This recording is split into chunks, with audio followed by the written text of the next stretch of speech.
Hi, I'm Adam from Watford Opinions, and usually I like to always look at the bright side. I like to be optimistic, but today I'm just gonna state things how I see them, and try not to speak emotionally just because we've lost in a very heartbreaking fashion, but just overall how I see things. So the match, the first half, we started off poorly.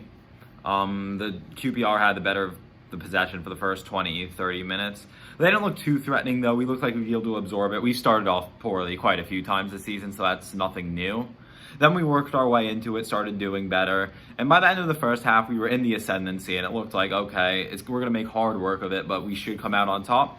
Then the second half picked off in the way the first half left off. We played pretty well. Sarr won the penalty. Deeney converted as per usual. And it looked like we were headed for a victory. QPR were getting their chances, but defensively we looked sound.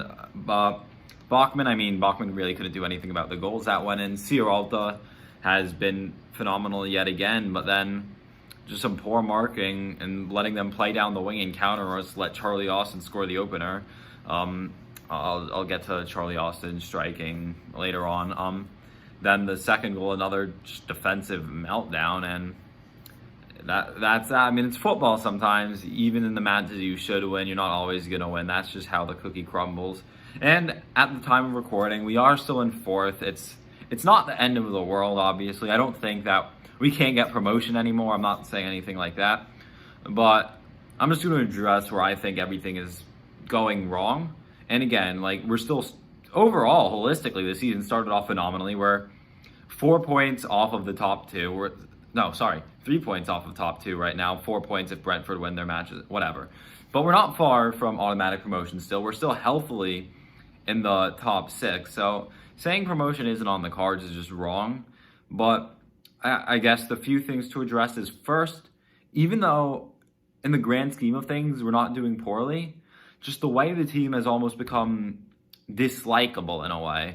And I'm not saying that it's hard to support Watford. That's not at all what I mean. It's just, even when we're, like last year, for example, under Pearson, when we were fighting against relegation, maybe that's not the best example, but even in other hard times, it's still been easy to support the players, get behind the players, get behind the Pozos.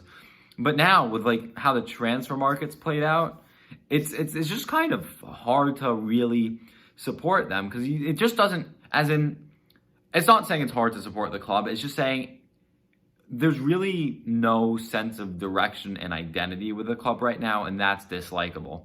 Usually we've had something going our way. Under Javi Gracia, there was a clear identity, for example. Under Nigel Pearson during his better days, there was a clear identity. But right now, it just doesn't really seem like there's a direction. And it just seems as if we're fielding some Premier League quality players, which most of them are, and just hoping, all right, U11 going on the pitch, get a result. It just doesn't feel like there's really direction or purpose with what we're doing, and that's what just makes it dislikable to watch.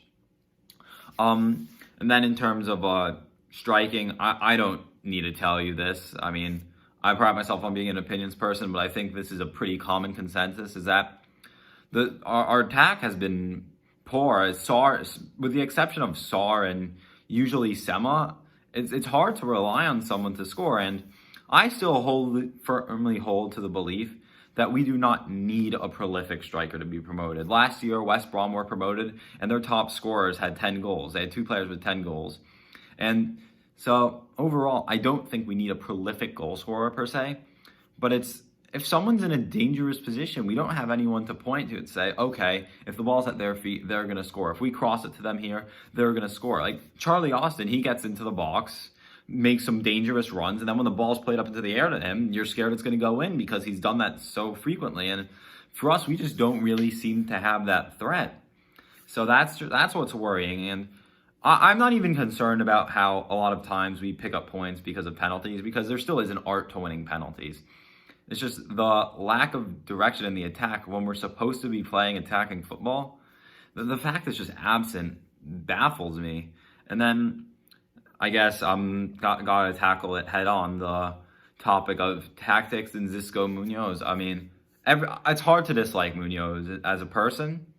He seems very bright, and not to say he doesn't have bright ideas, but there was a promise of attacking football when he came in, which was the same promise under Ivic, whatever. But he was prided on being a manager who loves wing play.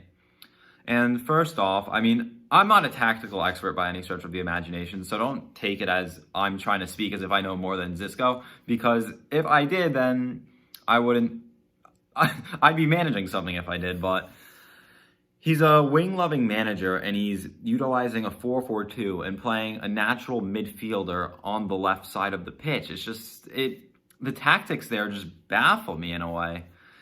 I mean, you want to target the wing play.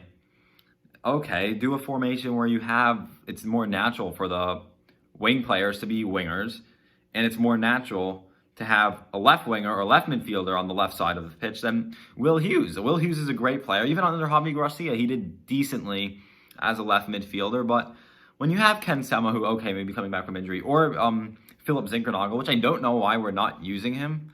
I mean, I will admit, when he has come on the pitch, he hasn't really seemed that sound. But then again, he's getting thrown into the fray well into when the matches started. And I don't even think he was in the right position today. So Zinkernagel should be given a starting chance. He was the 6th most creative player in Europe all of last season. Yes, in a lower league, but still, he clearly knows how to score an assist. So we should be giving him more chances. It just baffles me, though. We're trying to establish the identity of being a team that plays down the wing. And it's quite obvious there's no identity. I mean, we're allowed to grow into games. We don't have to start off every game the strongest. I'm not saying we need to dominate games to establish an identity. But so frequently, it just seems like we're trying to hoof the ball up the pitch and then force feed Sarr. But force feeding Sarr is not an attacking identity. That is not a tactic. That is desperation. We have to be able to look at the team and saying, okay, if the ball's on the left side of the pitch, these are the runs the players are going to make. Sema will run through, for example, the ball will go into the box, and there'll be good movement in the box for someone to score. But there just really doesn't seem to be any identity with it. And whether that actually goes down to Xisco for utilizing a 4-4-2 with Hughes on the left, or just poor striking and poor movement in the box, that I don't entirely know. But, I mean, the match is disappointing, especially in the fashion it happened. And now with the transfer window all but shut, I mean, there was always going to be an inevitable post-relegation transfer raid. We were fortunate it didn't really happen right after we were relegated. Yes, we lost some players, but not as much as we thought. But now we've lost Capu. De La Feu was sold permanently, but he wasn't on our books. And then Garner left. Murray left, but that wasn't much of an issue. But the thing once you're relegated is we can't expect to get big-name Premier League players. We can't expect to get a Capu replacement, as annoying as it is. I would have liked Ben Pearson, for example. He didn't cost much. But overall, it's hard to afford those players, filling in the gaps we've just left. If we were in the Premier League, we'd be able to do that, but unfortunately, we're not. So my problem, I can't say I'm totally against the recruitment that's happened, but I'm just concerned with the fact that there really isn't any identity, because if the finances really were there, I do firmly believe the Pozos would be getting the best players possible. And but unfortunately, if we were to bring in another striker, for example, we'd have Peritza, Pedro, Deeney, Gray, and then this other striker. Even if this other striker is better than all of them, now you have 5 people playing for 1 or 2 starting spots. That's just going to drop the squad morale, because, I mean, there's going to be players that are upset. And the one thing you could argue we sort of have going for us, maybe within the club with Xisco, is the morale. But then if you take away that morale boost, and it's just going to create a whole bunch of conflicts, which is why the club is in a tricky situation. But I think the main thing that does have to change is the tactics, because there just really doesn't seem to be an identity. And that's now with the transfer window all but closed at the time of filming. At the time of release, the transfer window will be closed. We can't change the players anymore. It's going to have to go down to tactics. And as much as the Pozos love sacking managers, I don't think they'll be ready to just yet. And Xisco, he knows how to boost the morale of the team. So it's really just about getting the tactics there. And yes, he's a new manager to the country. And yes, he's a pretty inexperienced manager. But it's just concerning that there really isn't an identity considering the players we have. Our philosophy shouldn't be field 11 good players and hope for the best. Our philosophy should be something where we actually have a true identity, true attacking talent, true paths and movements, and then true formation when we defend. It's just so often we just seem disjointed and kind of with the mindset that, okay, we have a bunch of good players, someone else is going to do it. it's frustrating that we haven't been able to bring in the best recruits in the transfer window, but that's understandable considering the circumstances. It's worrisome in terms of the fact we still don't have an identity. And now I think we can get promoted. I don't think that's an issue. And at the end of the day, I do think fielding 11 good players and hoping for the best can get you far enough to make playoffs. So there is time for adjustments to be made. I'm not hitting the panic button just yet. But what I have overall, just to sum everything up, obviously it's a problem we don't have a prolific goal scorer, but we can't change that anymore. That's just the unfortunate truth of how it is. Hopefully the return of Isaac's success will help us, unless he's gone by the time this is released. So, I mean, really the only thing that can change from this point forward is the tactics or manager if the posters really want to. I doubt they will. I don't think that would be good for the club. So it's just, hopefully Xisco decides to roll the die, and that's why I was never really totally opposed to Ivic, because he was willing to roll the die, and I think it's time for Xisco to try to do the same. Thank you.